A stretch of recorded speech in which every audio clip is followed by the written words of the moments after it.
الذين آمنوا هل أدلكم على تجارة تنجيكم من عذاب أليم صدق الله العظيم وصدق رسوله النبي الكريم الأمين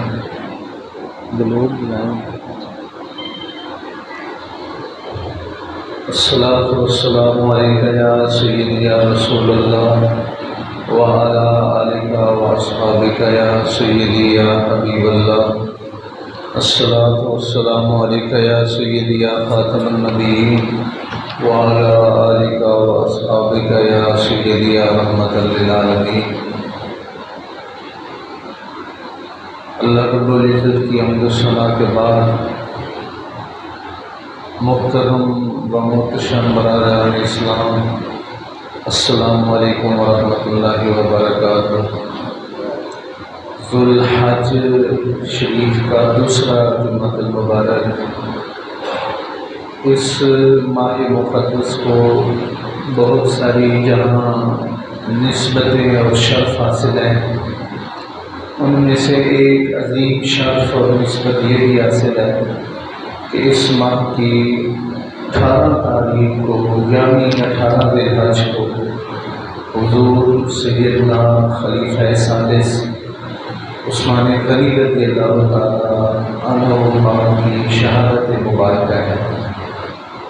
اللہ تعالیٰ ان نیک لوگوں کی زندگیوں کا صدقہ ہم سب کی، ہمارے اہل و عیال کی زندگیوں کو صالحیت کا نور نصیب فرمائے۔ کاروبار کیسے کرنا چاہیے، ہمیں تجارت و معاملات زندگی میں معیشت کس انداز میں بطور مسلمان، اللہ ہم سب کو عمل کی توفیق نصیب فرمائے۔ حضور سیدنا عثمان غنی رضی اللہ تعالیٰ عنہ آپ حضرت سید الانبیاء صلی اللہ علیہ وسلم کے پھوپھی کے بیٹے ہیں، اور تقریباً 5 یا 6 سال آپ حضرت رسول اللہ صلی اللہ علیہ وسلم کی عمر مبارک اور حضرت عثمان غنی کی عمر میں 5 اور 6 سال کا فرق ہے۔ آپ جو سب سے بڑا اعزاز ہے جو 1.25 لاکھ کم و بیش نبیوں میں سے کسی اور کے بارے میں نہیں آیا کہ 2 صاحبزادیاں نبی پاک علیہ السلام کی یکے بعد دیگرے آپ کی زوجیت میں آئی ہیں، ورنہ دنیا میں تاریخ انسانیت میں ایسا کوئی انسان نہیں گزرا جس کے نکاح میں کسی بھی نبی کی 2 بیٹیاں ہیں سوائے عثمان غنی رضی اللہ عنہ۔ آپ کی پہلی بیٹی حضرت رقیہ تھی، جب وہ فوت ہوگی تو دوسری بیٹی ام کلثوم حضور صلی اللہ علیہ وسلم نے عنایت فرمائی۔ جب وہ بھی فوت ہوگی تو آپ نے فرمایا اگر میری 40 بیٹیاں بھی ہوتی یک کے بعد دیگرے ایک ایک کر کے میں عثمان غنی کے نکاح میں دیتا چلا جائے۔ اسی وجہ سے حضرت عثمان غنی کو ذوالنورین کہا جاتا ہے، 2 نوروں والے، 2 نوروں والے، یہ آپ کا لقب مبارک ہے۔ اور تقریباً 12 دن ہم 12 سال آپ خلیفہ رہے۔ 4 خلفاء میں سے سب سے زیادہ خلافت حضرت عثمان غنی کی ہے۔ حضرت صدیق اکبر 2.5 سال رہے، حضرت عمر 10 سال رہے، حضرت عثمان 12 سال رہے، اور حضرت علی تقریباً کو 3-4 سال رہے۔ سب سے طویل مدت خلافت حضرت عثمان غنی رضی اللہ عنہ، 12 دن کم 12 سال آپ خلیفہ رہے۔ اور 35 ہجری کو 18 ذی الحج کو جمعے والے دن آپ کی شہادت پاک ہوئی، آپ کے گھر پر آپ کو شہید کیا گیا، اور مغرب سے عشاء کے درمیان آپ کو جنت البقیع میں دفن کیا گیا۔ حضرت زبیر بن العوام جو حضور کے پھوپھی کے بیٹے تھے اور عشرہ مبشرہ میں سے ہیں، انہوں نے آپ کا جنازہ پڑھایا، اور یہ اس طرح کر کے ساری، حالانکہ آپ خلیفہ تھے، اگر حکم دیتے تو آپ کی جو فوج تھی جو روم اور کیسر و کسرا کے دروازوں تک پہنچ چکی تھی، کیا وہ ان چند ہزار باغیوں کا مقابلہ نہیں کر سکتی تھی؟ جو اتنی وسیع حکومت کا خلیفہ ہے واحد ہے، کیا وہ حکم دے تو یہ چند ہزار مٹھی بھر کو چلے نہیں جا سکتے، لیکن نہیں کیا۔ صحابہ آئے تھے کہنے لگے کہ جی آپ ہمیں حکم دیں ان کو ہم ختم کر دیتے۔ آپ نے فرمایا کہ میں مظلوم بن کر دنیا سے جانا پسند کرتا ہوں، اور کسی بھی مدینہ شریف میں کسی بھی کلمہ گو کا خون بہانا مجھے پسند نہیں۔ اور یہ بہت بڑا درس ہے کہ حق پر ہوتے ہوئے پھر بھی پیچھے ہٹ جانا، معاف کر دینا، درگزر کر دینا، یہ بڑے لوگوں کا شیوا ہوتا ہے، بڑے جگر کی بات ہوتی ہے، اللہ کے قریب لوگوں کی یہ صفات ہوتی ہیں، اللہ رسول کے پسندیدہ اور مصطفیٰ اور چنیدہ لوگوں کی یہ باتیں ہوتی ہیں۔ اللہ ہم سب کو ایسا مزاج، ایسے آداب نصیب فرمائے۔ جو آج کے جمعہ میں آپ کی جو سیرت کا پہلو ہے وہ ہے گھنی، یعنی تجارت، کاروبار، مالداری۔ آپ کا ایک لقب ہے گھنی۔ آپ ہاتھوں کے بھی گھنی تھے اور دل کے بھی گھنی تھے، تاجر تھے، کاروبار آپ کا بہت بڑا وسیع تھا، وسیع پیمانے پر آپ آپ کا مال تجارت مدینہ سے شام تک جاتا تھا، شام کے بازاروں میں بیچا جاتا تھا، پھر شام سے جو ہے وہ بڑے پیمانے پر اونٹوں پر مال لایا جاتا اور مدینے اور مکہ میں اس کو سیل کیا جاتا تھا۔ مدینہ اور مکہ اور شام کے بازاروں میں آپ کا وسیع پیمانے پر مال سیل کیا جاتا تھا اور پرچیز کیا جاتا تھا، خرید و فروخت ہوتی تھی۔ اور مدینہ شریف میں رہنے والے صحابوں میں سے امیر ترین صحابہ میں آپ کا شمار ہوتا ہے عثمان غنی رضی اللہ عنہ۔ لیکن آپ کا تجارت اور کاروبار میں ایک خاص وصف تھا۔ ہر شخص کی جو کاروبار سے متصف ہوتا ہے کوشش ہوتی ہے کہ میں فلاں کمپنی سے کاروبار کروں، فلاں بندے سے کاروبار کروں، فلاں فیکٹری اور مارکیٹ کے حساب سے میں اپنی، تاکہ میری چیزوں کی ایک مارکیٹ ویلیو ہو، ہر بندے کی خواہش ہوتی ہے۔ حضرت عثمان غنی رضی اللہ تعالیٰ عنہ کے کاروبار اور تجارت کی سب سے بڑی نمایاں صفت تھی، وہ اکثر اللہ سے کاروبار کرتے تھے، اللہ سے تجارت کرتے تھے، اکثر تجارت آپ کی اللہ سے ہوتی تھی۔ اور اگر دل کے آنکھوں پہ پردہ نہ ہو تو جتنے لوگوں سے آپ تجارت کر کے نفع کماتے ہیں، دنیا میں جتنی بھی ایسی ذات اور پرسنالٹی ہیں جن سے تجارت کر کے بندہ نفع کماتا ہے، ڈھیر سے ڈھیر واحد رب ایسی ذات ہے جس سے تجارت کر کے سب سے زیادہ نفع کمایا جا سکتا ہے۔ میرے کریم رب نے فرمایا یا ایھا الذین آمنوا هل ادلکم علی تجارہ، اے ایمان رکھنے والے لوگوں کیا میں تمہیں ایک تجارت نہ بتاؤں؟ یا اللہ تجارت ہمیں بتا رہا ہے، ہم لینے دینے والے ہوں گے تو کوئی آگے بھی تو ہوگا جس سے لیا دیا جا رہا ہے۔ فرمایا ایک طرف تم ہوگے دوسری طرف میں ہوں گا۔ هل ادلکم علی تجارہ، یا اللہ جب تو ہم تجارت کریں گے تو ہمیں فائدہ کیا ہوگا؟ سب سے پہلے ذہن میں آتا ہے بینیفٹ کیا ہوگا، نفع کیا ہوگا، انکم کیا ہوگی؟ تو اللہ تعالیٰ فرماتا ہے تین چیزیں، تنجیکم من عذاب علیم، جس عذاب سے ہر وقت ڈرتے رہتے ہو میں ضمانت دوں گا تم اس سے نجات پا جاؤ۔ نمبر 2، یغفر لکم ذنوبکم، ہر بندہ چاہتا ہے معافی مل جائے، معافی مل جائے، میرے سے تجارت کرو معافی میں تمہیں دے دوں گا۔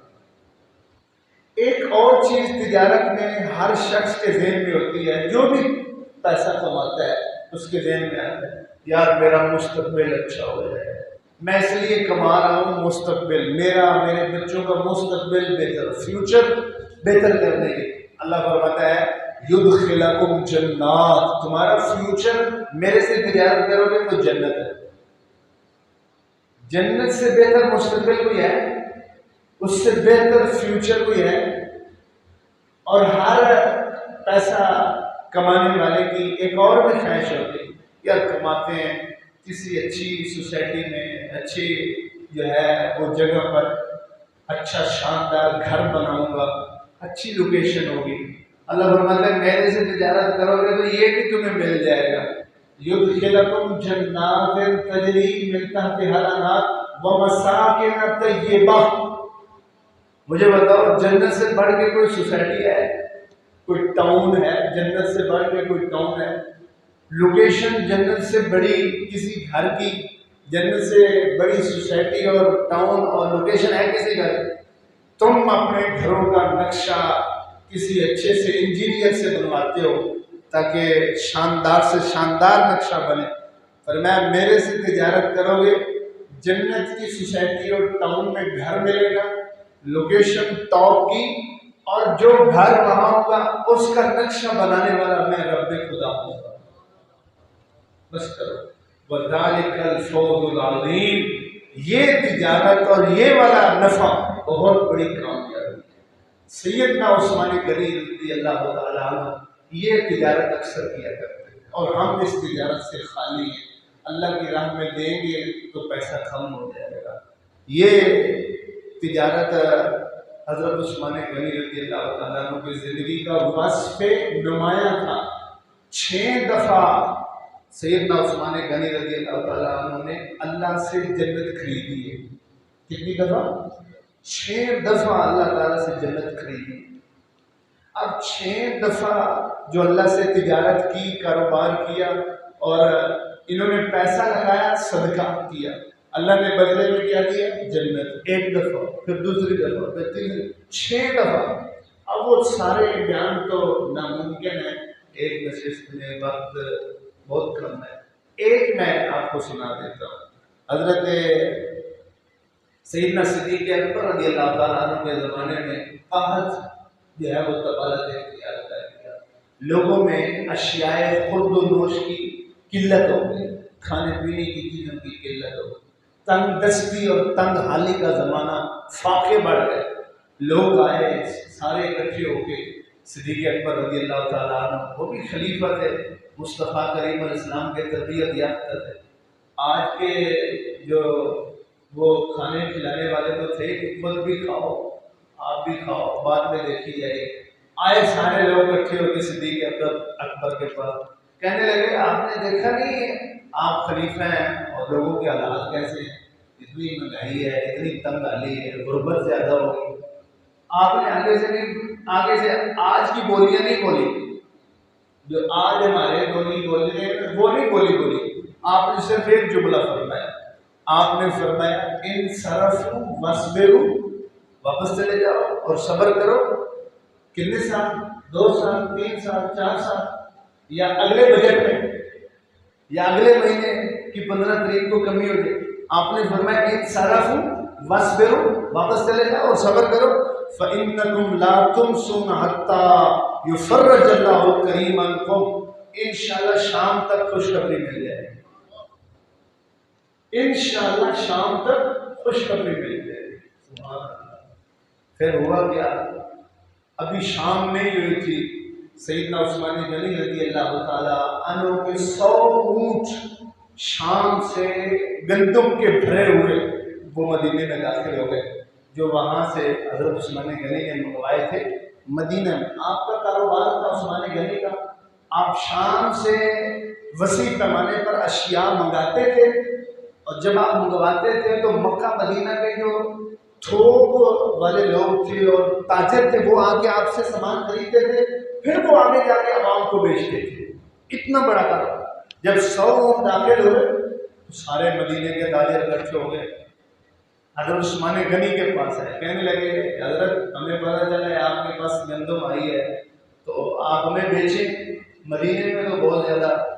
اور ان کا مقصد تھا خرید کے ہم اسٹاک کریں گے اور پھر لوگوں کی مجبوریوں سے فائدہ اٹھائیں گے اور پھر خوب نفع کمائیں گے اور کھائیں گے پیئیں گے، جس طرح آج کا ماحول آپ کے سامنے کھڑا ہے.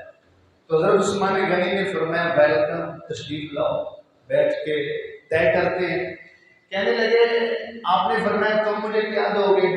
کہنے لگے جو 10 کی چیز ہے وہ ہم 12 میں خریدیں گے.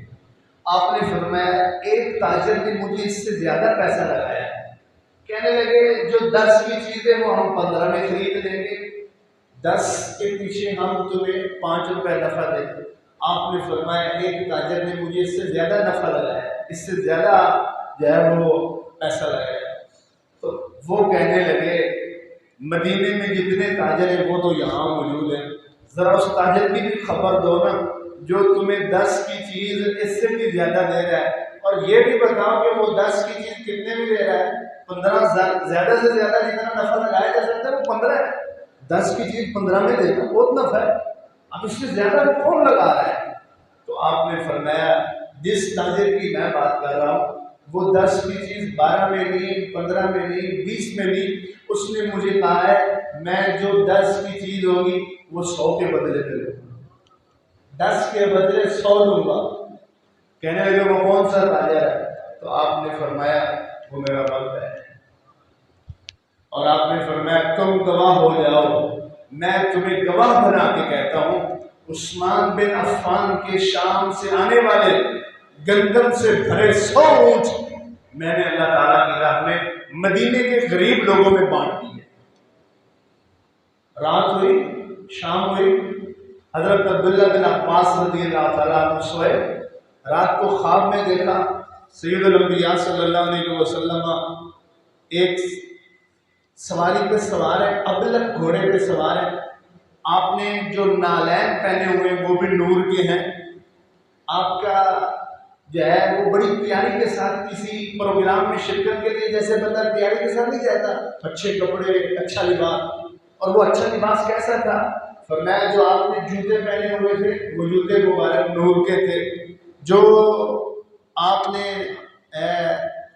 گھوڑے پہ بیٹھے تھے وہ ابلک گھوڑا تھا، اور آپ نے جو کپڑا زیب تن کیا ہوا تھا، جبہ پہنا ہوا تھا وہ بھی نور کا بنا ہوا تھا، اور ہاتھ میں بہت بڑا نور کی مشعل پکڑی ہوئی تھی، تیزی کے ساتھ جا رہے۔ میں میرے پاس سے گزرے، میں بڑا مشتاق تھا کہ آج حضور کافی عرصے بعد ملے ہیں، ملاقات ہوگی، بات چیت ہوگی، کچھ سنیں گے، کچھ سنائیں گے، تو لیکن آپ نے مجھے ایسے دیکھا اور پھر آگے گزر گئے جیسے کوئی جلدی میں گزرتا ہے، تو میں نے پیچھے سے آواز دے کے گزارش کیا رسول آپ رکے نہیں ہیں، اتنی جلدی میں کہاں جا رہے ہیں؟ تو آپ نے فرمایا یا ابن عباس ان عثمان قد تصدق بصدقہ، اے عباس کے بیٹے عبداللہ، عثمان غنی نے آج اللہ سے تجارت ایسی کی ہے، اس تجارت کی بدلے میں ان اللہ قد قابل منہا، اللہ نے اس تجارت کو ایسے قبول کیا ہے، وَزَوَّجَهُ عُرُوسًا فِي الْجَنَّةِ وَقَدْ دُعِينَا إِلَىٰ عُرْسِهِ، اللہ نے جنت میں عثمان غنی کی ایک عورت سے شادی کروائی ہے، اور اس شادی کے لیے ایک پروگرام اور ولیمہ ترتیب کیا ہے، اور سارے دنیا میں آنے والے نبیوں کو اس میں دعوت دی گئی، میں اس میں شرکت کے لیے جاتا ہوں۔ یا ایھا الذین آمنوا هل ادلکم علی تجارہ، کبھی اس تاجر سے بھی کر کے دیکھو، کبھی اس تاجر سے بھی لے دے کے دیکھو، میں یقرض اللہ قرضا حسنا، کون ہے تم میں سے جو اللہ کو قرض حسن دے اور اس کے بدلے میں اللہ اس کو واپس دے؟ اللہ کو دینے سے بندہ غریب نہیں ہوتا ہے، بندہ جو ہے وہ تنگ دست نہیں ہوتا، بڑے اچھے بھلے لوگ ہوتے ہیں اللہ کی راہ میں خرچ کرنے والے، اللہ کی راہ میں دینے والے۔ جب ہاتھ تنگ ہوتا ہے پتہ ہے سب سے پہلے کیا کرتے ہیں؟ جب تھوڑا سا ہاتھ تنگ ہوتا ہے سب سے پہلے پتہ ہے کیا کرتے ہیں؟ سب سے پہلے اس خرچے کو بند کرتے ہیں جو خرچہ اللہ کی راہ میں دیتے تھے، کسی غریب کو دیتے تھے، کسی فقیر کو، ہمسائے کو، رشتہ دار کو وہ کچھ دیتے تھے، سب سے پہلے کہتے ہیں وہ بند کرو، مہنگائی ہو گئی ہے، ہاتھ تنگ ہو گئے ہیں، غربت آ گئی، سب سے پہلے وہ والا بند کرو جو اللہ کے لیے ہم دیتے تھے، اور اپنی عیاشیاں اور فضول خرچیاں ویسے کی ویسے چل رہی ہیں، جو اللہ کی راہ میں صدقے کے دیتے تھے وہ بند کر دو، حالات صحیح نہیں۔ اللہ اکبر۔ تو سیدنا عثمان غنی رضی اللہ تعالیٰ عنہ کی تجارت کا یہ بھی ایک انداز تھا۔ ہمارے ہاں جو ہے آپ بہت بڑے پھر مالدار بنے ہیں، ہمارے ہاں حضرت عبد الرحمن بن عوف رضی اللہ تعالیٰ بازار میں جاتے ہیں تو بازار میں جو تاجر ہوتا ہے، دکاندار ہوتا ہے، وہ مسکرا کے بولتا ہے۔ بازار کا اخلاق اچھا یہ نہیں ہے مسکرا کے بولنا، مسکرا کے بولنا تو اس کی مجبوری ہے، مسکرا کے بولے گا، میٹھا پن بولے گا تو کوئی کسٹمر آئے گا۔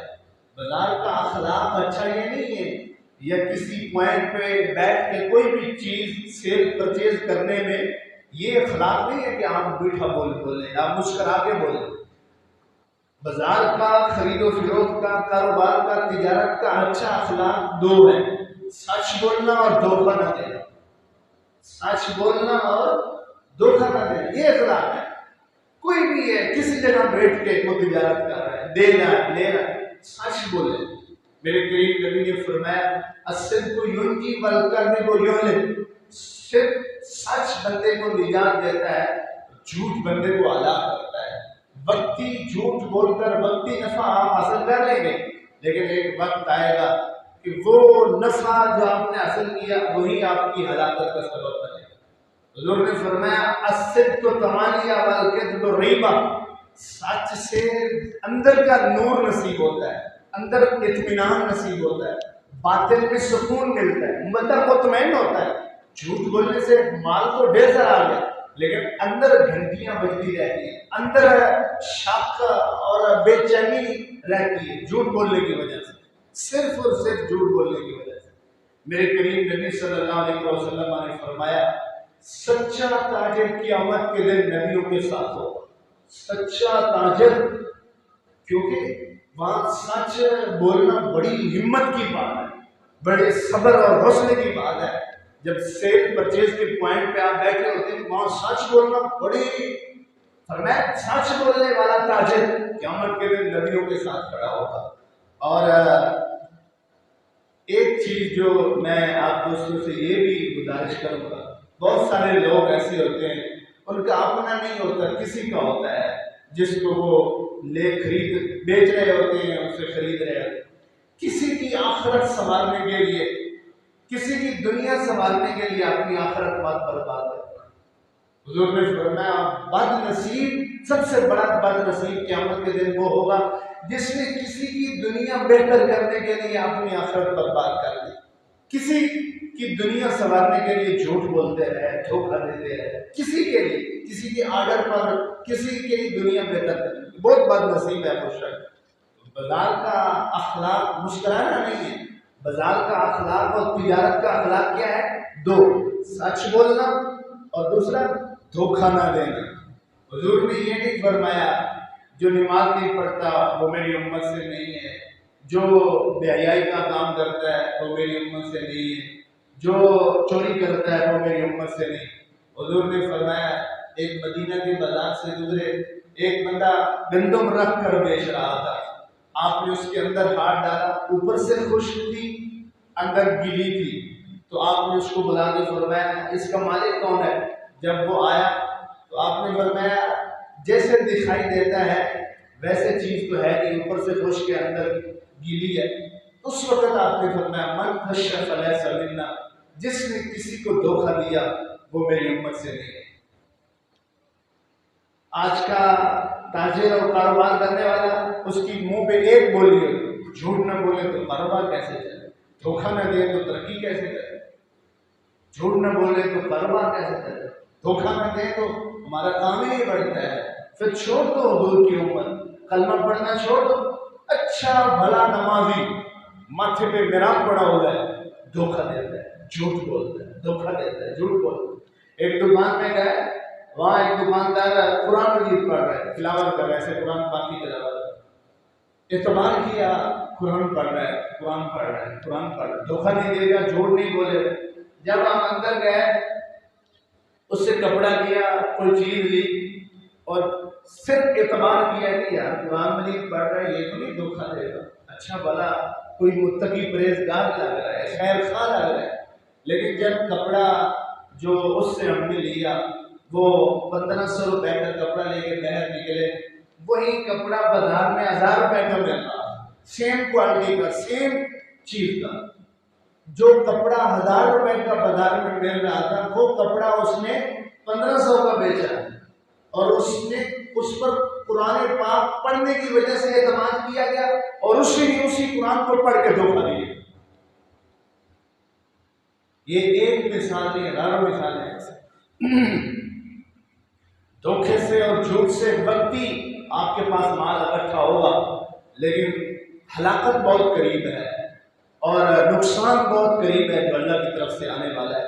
عبد الرحمن بن عوف رضی اللہ تعالیٰ عنہ مدینہ شریف کے امیر ترین تاجروں میں سے آپ کا شمار ہوتا ہے، عبد الرحمن بن عوف، اور یہ عشرہ مبشرہ میں سے عبد الرحمن بن عوف ہے۔ آپ مدینہ شریف میں گھی اور پنیر کی خرید و فروخت سے آپ نے کام شروع کیا۔ آپ کے پاس اتنے پیسے نہیں تھے کہ آپ کا کوئی گھر، نہ آپ کا اپنا گھر تھا، نہ مدینہ شریف میں جب مکہ سے ہجرت کر کے گئے نہ اپنا گھر تھا، نہ بیوی بچے تھے، نہ جو ہے وہ پہننے کے لیے گھی اور پنیر سے کاروبار کرتے کرتے کرتے یہاں تک پہنچے جب آپ کا وصال ہوا 3 ارب 10 کروڑ 20 ہزار دینار آپ کی وراثت میں پیچھے چھوڑے تھے۔ لوٹ مار کے نہیں، بہن بھائیوں کا حق مار کے نہیں، کہیں سے غبن دھوکے سے نہیں، کرپشن اور اس سے نہیں، غلط طریقے سے نہیں۔ 3 ارب 10 کروڑ 20 ہزار دینار، ایک دینار 4.5 ماشے سونے کا ہوتا ہے۔ ہمارے یہاں کرنسی تو ہے ہی نہیں، کرنسی کسے کہتے ہیں؟ کرنسی یہ ہے جو سونے اور چاندی کی ہوتی ہے۔ ہمارے یہاں یہ جو 10 20 ہزار 500 5000 کا نوٹ ہے، اس کو کرنسی نہیں کہتے، یہ تو کاغذ ہے۔ کاغذ کی کیا، اور بھی تو کاغذ ہوتے ہیں، کاغذ کی کیا ویلیو ہے؟ ہمارے کرنسی لے کے کاغذ میں پکڑا دیا، اور آج تو کاغذ بھی نہیں، کارڈ پکڑا دیا، کاغذ بھی لے کے کارڈ پکڑو، چلو وہی چلائیے اور چلائیے۔ کرنسی وہ تھی جو سونے کا دینار ہوتا تھا، چاندی کا درہم ہوتا تھا، ایک دینار 4.5 ماشے کا، اور آپ وراثت میں کتنا مال چھوڑ رہے ہیں، زکوٰۃ بھی دیتے رہے، جن کا حق تھا حقداروں کو حق بھی دیتے رہے، پھر اس کے باوجود آپ اتنا چھوڑا 3 ارب 10 کروڑ 20 ہزار دینار، اور ایک دینار 4.5 ماشے کا، آپ ملٹی پلائی کر کے دیکھیں کتنا بنتا ہے۔ آپ فرمایا کرتے تھے، اب اگلی بات جو اصل میں بتانا ہے، آپ فرمایا کرتے تھے میری تجارت اور کاروبار کے 2 اصول تھے جو میں نے ساری زندگی رکھے۔ کتنے اصول تھے؟ 2 اصول۔ اور جس بندے کی کاروبار میں وہ 2 اصول نہیں ہیں، خود کو مسلمان نہ کہا ہے۔ لبادہ اسلام کا ہے اور اندر منافقت ہے اور اسلام مخالفت ہے۔ میری تجارت کے 3 اصول رہے۔ آپ فرماتے ہیں میری تجارت کے 3 اصول رہے، میں نے کبھی ادھار نہیں خریدا اور کبھی ادھار بیچا نہیں، نہ ادھار کبھی لیا ہے نہ ادھار کبھی دیا ہے۔ جو ادھار لیتا ہے، جو ادھار دیتا ہے، اس کو تو رات کو نیند ہی نہیں آتی۔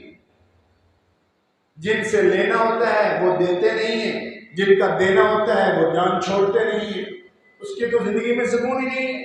آپ فرمایا میں کبھی ادھار نہیں لیا، کبھی ادھار دیا نہیں، نقد میں تھوڑا صحیح نقد میں سودا دیا۔ دوسری چیز کبھی اسٹاک نہیں کیا، کوئی بھی چیز ہے نفع مل رہا ہے بیچ دو، نفع مل رہا ہے بیچ، تھوڑا نفع صحیح، کبھی بھی پرافٹ مل رہا ہے میں اس کو بیچ دیتا ہوں۔ کوئی بھی چیز میں نے رکھی ہوئی ہے، اس پہ پرافٹ جب ملتا ہے میں دے دیتا ہوں، اسٹاک نہیں کرتا، ذخیرہ کروں، لوگوں کے حالات سے فائدہ اٹھایا جائے، مہنگا بیچا جائے، لوگوں کو ضرورت اور حاجت ہے لیکن یہ ذخیرہ کر رہا ہے اور پھر ان کی مجبوریاں خریدے گا، ان کے حالات کو خریدے گا، وہ چیزیں نہیں بیچ رہا۔ جو بندہ ایسے مزاج کا حامل ہوتا ہے وہ چیزیں نہیں بیچ رہا، کاروبار نہیں کر رہا، وہ لوگوں کی مجبوریاں خرید رہا ہے، وہ لوگوں کے حالات غربتوں کو خرید رہا ہے، لوگوں کے فقر کو خرید رہا ہے، اور یہ ساری مجبوریاں فقر غربت اکٹھا خرید کے اتنا زیادہ اس کے پاس ہو جاتا ہے کہ وہ اس کے بوجھ کے گلے دب جاتا ہے۔ دوسرا اصول، تیسرا اصول، پہلا اصول عبد الرحمن بن عوف فرماتے ہیں میری تجارت کا پہلا اصول ادھار خریدنا نہیں اور ادھار دینا نہیں۔ دوسرا اسٹاک نہیں کیا، نفع ملا دے دیا۔ تیسرا اصول، میری بیچی جانے والی چیز میں، میرے سودے میں اگر کوئی عیب ہو تو میں بیچتے وقت بتا دیتا ہوں بھائی اس میں یہ خرابی ہے، اس میں یہ کمی ہے، اس میں یہ عیب ہے، مرضی ہے تو لے لو، جس طرح سودا رہے گا۔ اگر اس میں کوئی عیب ہو تو وہ میں بتا دیتا ہوں۔ اب ہر تاجر اپنی چیز میں عیب کو چھپاتا ہے اور دوسرے سے لیتے وقت اس کی خوبیوں کو چھپاتا ہے۔ ہماری تجارت کا یہ اصول ہے، اگر کہیں دینا ہے تو اپنی چیز میں کمی کو چھپاتا ہے اور اتنا بڑھا چڑھا کر بیان کرتا ہے کہ اگلا سمجھتا ہے کہ بازار میں اس سے تو بڑی کچھ ہے ہی نہیں، حالانکہ اس میں عیب ہوتے ہیں، اور جب کسی سے کوئی چیز لینی ہوتی ہے تو وہ کتنی اچھی کیوں نہ ہو اس میں چین مغلیاں کرتا ہے، اس میں نکتہ چینیاں نکالتا ہے، کمیاں نکالتا ہے تاکہ ریٹ کم سے کم آئے، اس میں یہ بھی کمی ہے، یہ بھی کمی ہے۔ یہ ہماری تجارت کا اصول ہے۔ اور میرے کریم نبی صلی اللہ علیہ وسلم نے صرف مسجد والا اسلام تو نہیں دیا، 5 وقت کی نماز والا اسلام تو نہیں دیا، مسجد والا اسلام حضور کی زندگی کا 25% ہے۔ 5 وقت کی نماز 25%، 75%، 75% اسلام بازار والا ہے۔ جو 5% ہے، ہمیں حاجی بھی ملتے ہیں، نمازی بھی ملتے ہیں، حافظ بھی ملتے ہیں، بادل گزار، یہ 25% والا اسلام ہے۔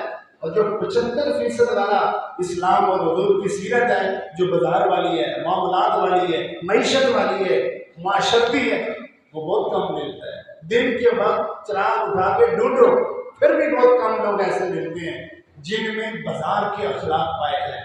بازار کے اخلاق کیا ہے؟ اچھا مسکرانا نہیں۔ تاجر کے اخلاق کیا ہے؟ بیچنے کاروبار کا اچھا اخلاق کیا ہے؟ مسکرا کے بولنا نہیں، سچ بولنا اور دھوکہ نہ دینا۔ سچ بولنا اور اونچی بولو، سچ بولنا اور یہ اچھا اخلاق۔ مسکرا کے جو ہے وہ نہیں۔ میں اس پر آخری میں یہ آپ سے حضرت جریر رضی اللہ تعالیٰ عنہ صحابی رسول ہیں، آپ نے اپنے غلام سے فرمایا بازار سے ایک جانور خرید کر لے آؤ۔ وہ بازار میں گیا، ایک جانور کے بارے میں بات چیت ہوئی، وہ جو جانور تھا وہ 200 روپے میں ڈن ہو گیا، غلام کی اور اس مالک کی جو جانور۔ لیکن آپ کے غلام نے کہا پیسے میرے مالک نے دینے، آپ جانور بھی لے لیجیے، خود بھی تشریف لائیے آپ کے پاس۔ تو وہ آپ کا غلام اور خادم حضرت سیدنا جریر صحابی رسول کے پاس لایا، کہنے لگے کہ یہ میں نے بازار میں جانور خریدا ہے، آپ پسند فرما لیجیے، اور 200 میں ہمارا جو ہے وہ قیمت ڈن ہوگی۔ آپ نے جب اس کو اپنی نظر سے دیکھا، زندگی میں بڑے بڑے جانور خریدے تھے، بیچے بھی تھے، آپ جانوروں کے ماہر تھے، تو آپ نے جب اس کو ایک نظر میں دیکھا اور پھر اس کی پرائس کو دیکھا جو ڈن ہوئی تھی، آپ نے اس کے مالک سے فرمایا، یہ نہیں کہا کہ میرا غلام اچھا چھلا پھیر کے آیا ہے، میرا خادم اچھی بڑی ترقی کر کے آیا ہے۔ کہنے لگے تیرا جانور 200 کا نہیں ہے، یہ 800 درہم کا ہے، 200 درہم کا نہیں، 800 درہم کا ہے۔ تو وہ شخص شرمندگی سے سر جھکا کے، ہم مذاق تو نہیں کر رہے ہیں، میرے تو 200 میں مجھے بڑا فائدہ ہو رہا ہے، اور میں نہیں، یہ تیرا 800 کا ہے۔ 800 دے کر جب وہ واپس جانے لگا تو وہ بیچنے والا شخص مڑ کے سوال کرتا ہے، حضرت میں تو 200 میں بھی خوش تھا اور راضی تھا، آپ نے 800 کیوں دیے؟ آپ نے فرمایا جس نبی پاک صلی اللہ علیہ وسلم کا کلمہ ہم نے پڑھا ہے، انہوں نے فرمایا الدین النسیہ، کہ لوگوں کی مجبوریاں مت خریدنا۔ یہ تو مجبور تھا، بیٹے کی شادی کرنی تھی، اس لیے بیچنے آیا تھا، اتنے کا بک گیا، ہمیں نفع ہی ہے، ضرورت ہے پیسوں کی۔ میرے کریم نبی نے فرمایا کہ لوگوں کی مجبوریاں مت خریدنا، مال خریدنا، چیز خریدنا، خیر خائی کرنا جتنا ہو سکے۔ دھوکہ کسے کہتے ہیں؟ کسی کی لا علمی سے فائدہ اٹھانا، اس کو دھوکہ کہتے ہیں۔